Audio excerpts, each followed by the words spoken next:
जी हां, पाकिस्तान को दिया है करारा जवाब, इसीलिए देश कह रहा है ओवैसी जिंदाबाद। भारत पाकिस्तान तनाव के बीच हिंदुस्तान ने असदुद्दीन ओवैसी का एक नया चेहरा देखा है। वो चेहरा जो कहता है कि सबसे पहले वतन आता है, जो कहता है कि अगर मसला मुल्क का होगा तो हम सब एक हैं और हिंदुस्तान की तरफ आंख उठाकर देखने वालों को देश का हिंदू हो या फिर मुसलमान माफ नहीं करेगा। ओवैसी जिंदाबाद कहना जरूरी है क्योंकि ये वो नाम है जो हिंदू मुसलमान की राजनीति करता है। चुनावी रैलियों में जिन पर भड़काऊ भाषण देने के आरोप लगते हैं, लेकिन जब देश मुश्किल में था तो ओवैसी ने एक नई लकीर खींच दी। ओवैसी ने सिर्फ दुनिया और पाकिस्तान को संदेश नहीं दिया, बल्कि देश के मुसलमानों को भी बताया कि सारे मुद्दे बाद में, जब बात भारत की है तो हम देश के साथ खड़े हैं। ओवैसी लगातार पाकिस्तान को जवाब दे रहे हैं और इसी कड़ी में सबसे ताजा है ओवैसी की चुनौती, जो उन्होंने सीधे शहबाज शरीफ और पाकिस्तान के आर्मी चीफ असीम मुनीर को दी है। पाकिस्तान को अब समझाने का वक्त खत्म हो चुका है। मैं बड़ी जिम्मेदारी के साथ जज्बात में लाए बगैर कह रहा हूं कि ये वक्त जवाब देने का है।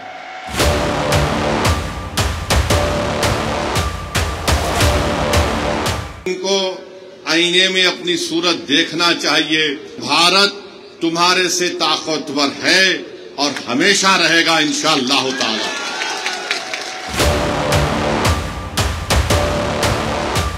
पाकिस्तान में तुम एक मलेरिया की दवा नहीं बना सकते, तुम एक मोटरसाइकिल का टायर तैयार नहीं कर सकते। भारत बहुत आगे है, भारत से पंगा मत लो।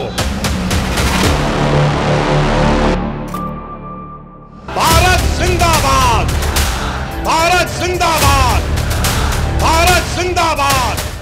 असदुद्दीन ओवैसी वो हुंकार जिसने पाकिस्तान में बैठे आतंक के आकाओं तक ये संदेश पहुंचा दिया कि तुम मजहब के नाम पर हमारे मुल्क को बांट नहीं पाओगे।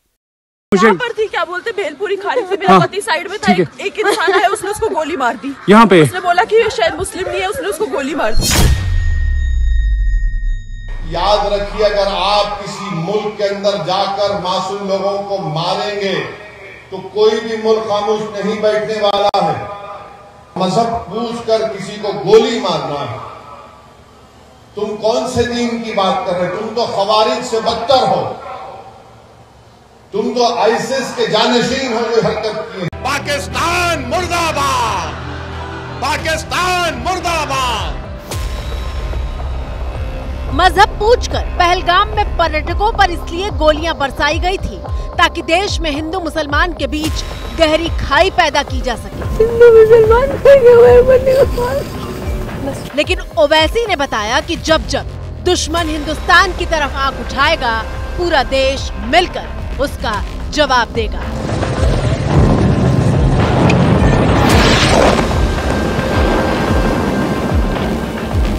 पाकिस्तान एक फेल्ड नेशन है और याद रखिए, ये ताकतें कभी भी भारत को सुकून से रहने नहीं देंगी।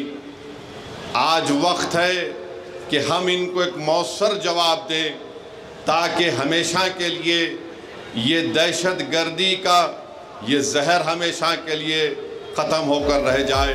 ऑल इंडिया मजलिसे इत्तेहादुल मुस्लिमीन यानी AIMIM के मुखिया असदुद्दीन ओवैसी ने हिंदुस्तान की राजनीति में एक नई लकीर खींच दी है, और वो इसलिए क्योंकि देश की राजनीति में ओवैसी मोदी के विरोध का सबसे बड़ा चेहरा माने जाते हैं। अब आप देखो ये कौन सा सेकुलरिज्म है कि कल देश के वजीर आजम प्रधानमंत्री मोदी कह रहे कि जब आप वोट डालेंगे तो बजरंग बली का नारा मार के वोट डालना।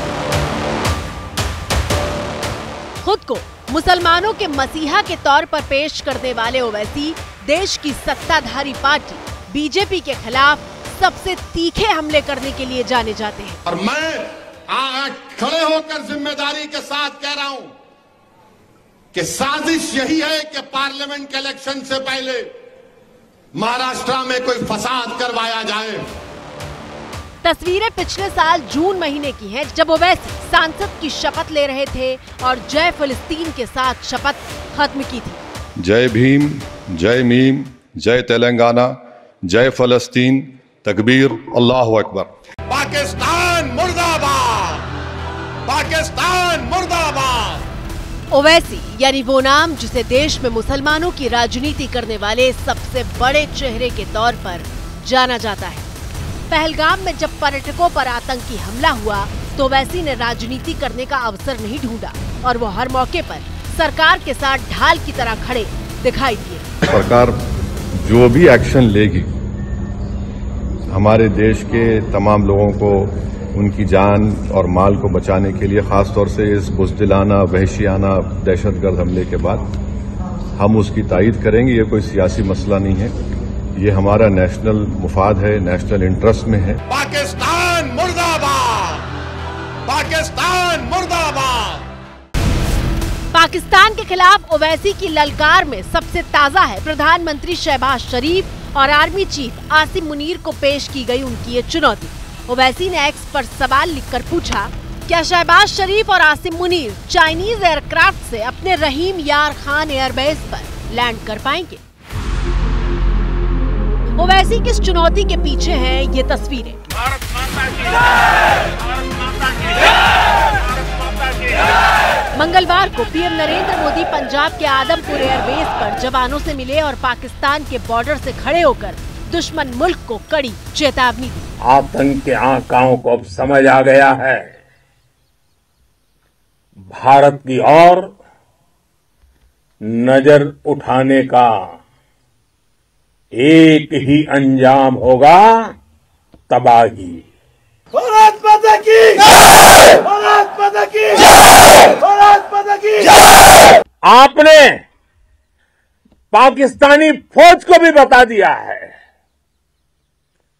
पाकिस्तान में ऐसा कोई ठिकाना नहीं है जहां बैठकर आतंकवादी चैन की सांस ले।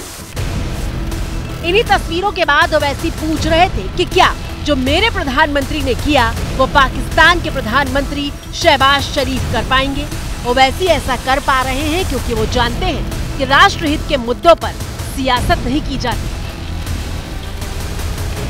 ये देश का मसला है, ये कोई सियासी मसला नहीं है और लोगों को भी इस पर राजनीति करने की कोई जरूरत नहीं है।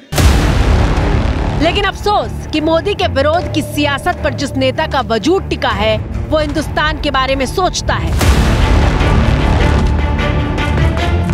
लेकिन मध्य प्रदेश की बीजेपी सरकार में शामिल मंत्री तक अपनी ओछी राजनीति के लिए छोटी सोच और बेशर्मी के प्रदर्शन से खुद को रोक नहीं पाते। हमारे मोदी जी समाज के लिए जी रहे, समाज के लिए जान लगा रहे और जिन्होंने हमारी बेटियों के सिंदूर उजाड़े थे, लोगों को हमने उन्हीं जी बेच करके उनकी ऐसी की तैसी करवाई। ये शर्मनाक बयान कर्नल सोफिया कुरैशी को लेकर दिया गया था, वो चेहरा जो पूरे पहलगाम अटैक में देश की आवाज बन गया। ऑपरेशन सिंदूर 22 अप्रैल को पहलगाम में हुए विभत्स आतंकवादी हमले के शिकार मासूम नागरिकों व उनके परिवारों को न्याय देने के लिए लॉन्च किया गया था। इस कार्रवाई में 9 टेररिस्ट कैंप्स को टारगेट किया गया और पूरी तरह से इसे बर्बाद किया गया। जिस बेटी पर हिंदुस्तान को नाज है, उस बेटी पर खुद को नेता कहने वाले लोग घटिया टिप्पणी कर रहे हैं और माफी मांगते वक्त भी दांत दिखा रहे हैं। कोई बात गुस्से में अगर निकल गई और किसी को बुरी लगी तो मैं भगवान नहीं हूं, मैं भी इंसान हूं, 10 बार में माफी मांगता हूं। पाकिस्तान मुर्दाबाद। ऐसा नहीं है कि ओवैसी सरकार का विरोध नहीं करेंगे, विरोध करेंगे, राजनीति भी करेंगे। बहुत मुमकिन है कि एक रैली के बाद ही पूरा माहौल फिर से बदल जाएगा। इसी साल बिहार विधानसभा के चुनाव है। चुनाव में जब ओवैसी रैली करेंगे तो जाहिर तौर पर मोदी का विरोध करेंगे, लेकिन ओवैसी ने इस बार ये बता दिया कि नेतागिरी को चमकाने का मौका तो आगे भी मिलेगा। सियासत की पिच पर तो बैटिंग करते ही रहेंगे। अभी वक्त हिंदुस्तान को सबसे आगे रखने का है और ओवैसी ने ये पहली बार नहीं किया है। सरकार चाहे मनमोहन सिंह की हो या फिर नरेंद्र मोदी की, पाकिस्तान को लताड़ने में और उसे उसकी सही जगह याद दिलाने में ओवैसी कभी पीछे नहीं रहे। मिसाल के लिए 12 साल पहले की तस्वीरें देखिए। साल 2013 का सितंबर महीना, जब देश में मनमोहन सिंह की सरकार थी, तब असदुद्दीन ओवैसी भारतीय सांसदों के डेलीगेशन के साथ बातचीत के लिए पाकिस्तान पहुंचे थे। और तब पाकिस्तान में ओवैसी ने क्या कहा था, सुनिए। देखिए, हिंदुस्तान में जो हमारा दस्तूर है, कॉन्स्टिट्यूशन है, जिसके हम तमाम उसके पाबंद हैं, और हमारा कॉन्स्टिट्यूशन ये कहता है, उसका प्रेम्बल ये है कि इंडिया एक सेक्युलर मुल्क है। हमारे दस्तूर में जो हुकूक दिए गए हैं, फंडामेंटल राइट है माइनॉरिटीज को, आप मुतमईन रहिए कि हिंदुस्तान का जो प्लुरलिज्म है वो हमेशा मजबूत रहेगा और इंशाअल्लाह ताला उसको मजबूत रखेंगे। आप उसकी हरगिज़ फिक्र मत करिए। दूसरी बात यह है कि आप मुसलमानों की फिक्र करना छोड़ दीजिए हिंदुस्तान के। हम अपना फैसला कर चुके हैं, ये हमारा मुल्क है। देख लो पाकिस्तान, आज से करीब 12 साल पहले ही असदुद्दीन ओवैसी ने तुम्हारे मुल्क की जमीन पर बैठकर जिहाद का मतलब और हिंदुस्तान के सेक्युलर होने की परिभाषा, दोनों ही बातें तुमको समझा दी थी। जिहाद के माने आपके कुछ हैं और मेरे कुछ हैं। अगर मैं बोलना शुरू करूं, क्या ये जिहाद है कि शियाओं पर हमला करना? क्या ये जिहाद है कि मसाजिद को मार देना, लोगों को मार देना? आप बताइए मुझे। हमारा मेरे माने जिहाद, सबसे अहम काम यह है कि नफ्स के खिलाफ जिहाद करो और अपनी नफसानी ख्वाहिशात को अल्लाह के ताबे करो, वो सबसे बेहतरीन जिहाद। ओवैसी वक्त वक्त पर पाकिस्तान के पेच टाइट करते रहे हैं।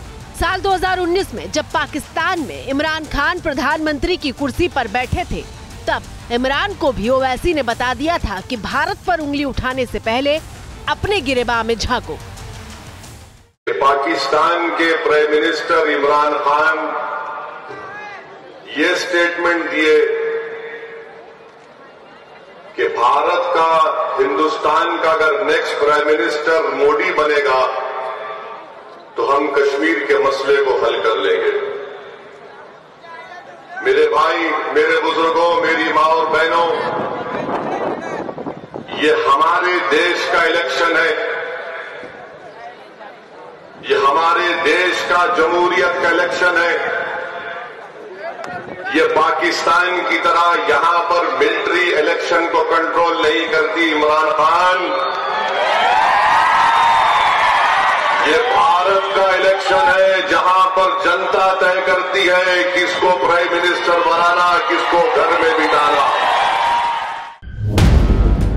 लेकिन पाकिस्तान के दिमाग में आज तक ये बात नहीं घुसी और आज भी पाकिस्तान के आर्मी के मुखिया 2 नेशन थ्योरी की बात करके मुसलमानों को बांटना चाहते हैं।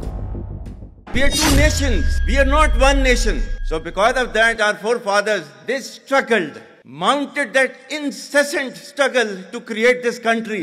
And we have sacrificed a lot for the creation of this country. And we know how to defend it. जब जब मौलाना बनकर पाकिस्तान के आर्मी चीफ जैसे लोग नफरत की सप्लाई शुरू करते हैं, तब तक हिंदुस्तान का ओवैसी उन्हें जवाब देता है। और हम इनको बताना चाहेंगे कि हमारे रसूल सल्लल्लाहु अलैहि वसल्लम ने हमको ये तालीम दी कि तुम किसी से जंग मत करो।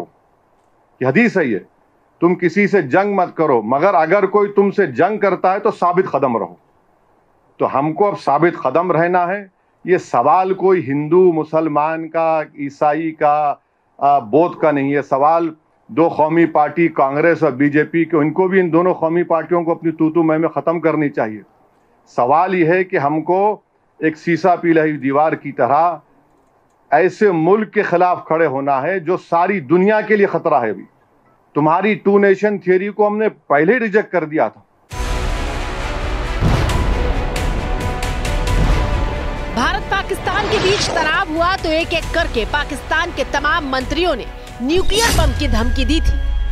दुश्मन पाकिस्तान पर हमला करते वक्त 10 बार सोचेगा तो उसकी वजह यह है कि अल्लाह ताला के फजल से पाकिस्तान आज एक एटमी कुव्वत है। पाकिस्तान के पास एटम बॉम्ब है। और तब ओवैसी ने पूरी दुनिया के सामने ये मुद्दा रखा था कि विश्व को ये तय करना होगा कि पाकिस्तान जैसे गैर जिम्मेदार मुल्क के पास न्यूक्लियर ताकत होनी भी चाहिए या नहीं। तय करना पड़ेगा कि क्या इस मुल्क में न्यूक्लियर बम रखने की इजाजत दी जा सकती है? इनके पास जो न्यूक्लियर बॉम्ब है उसको डिसआर्म करने की जरूरत है, इसको खत्म करने की जरूरत है। ओवैसी ने जब पाकिस्तान के खिलाफ करारा जवाब देने वाली बैटिंग शुरू की तो उन्होंने ये भी साफ कर दिया कि वो किसी और की नहीं बल्कि अपने मुल्क की मोहब्बत में ये सब कह रहे हैं। जो बार बार मैं ये कह रहा हूँ, किसी की मोहब्बत में नहीं कह रहा हूँ, ये वतन मेरा है। हम इस वतन में, हमारी माँ की पेट से इस वतन में पैदा हुए और जब इंशाअल्लाह ईमान के साथ हम जाएंगे इस दुनिया से तो हम इसी वतन की आगोश में जाएंगे। ओवैसी की तारीफ हो रही है क्योंकि उन्हें बयान से लेकर अपने चोले तक को बदल लिया। ओवैसी जो तमाम मौके पर मुस्लिम टोपी लगाए दिखाई देते हैं, वो हमले के बाद जब बिहार में राजनीतिक रैली के लिए पहुंचे थे तो वहां सिर्फ पाकिस्तान मुर्दाबाद के नारे नहीं लगा रहे थे बल्कि देश की आन बान शान को बताने वाले तिरंगे के रंग को अपने सिर का ताज बनाया था। पाकिस्तान मुर्दाबाद, पाकिस्तान मुर्दाबाद। याद रखो, इस वक्त पर हमको नफरत नहीं, हमको अमन को और मोहब्बत को पैदा करना है ताकि हम देश को मजबूत रख सकें। और जो लोग नफरत और जहर फैला रहे हैं, याद रखो तुम एलईटी और पाकिस्तान के चेहरों पर मुस्कुराहट लेकर आ रहे हो। हम ये चाहते हैं कि इन जालिमों के चेहरों से मुस्कुराहट खत्म हो जाए। ऐसा नहीं है कि नफरत फैलाने वाले सिर्फ पाकिस्तान में बैठे हैं, हिंदुस्तान में भी ऐसे लोगों की फौज मौजूद है। देश के एक ईमानदार अफसर पर सवाल उठाते हुए गलत और बेहद शर्मनाक बातें लिखी गई। लाइक और व्यूज के भूखे ट्रोलर्स ने मिस्री को निशाना बनाया तो जवाब देने ओवैसी सामने आए और ट्रोलर्स को उनकी औकात याद दिलाई थी। पाकिस्तान मुर्दाबाद, पाकिस्तान मुर्दाबाद।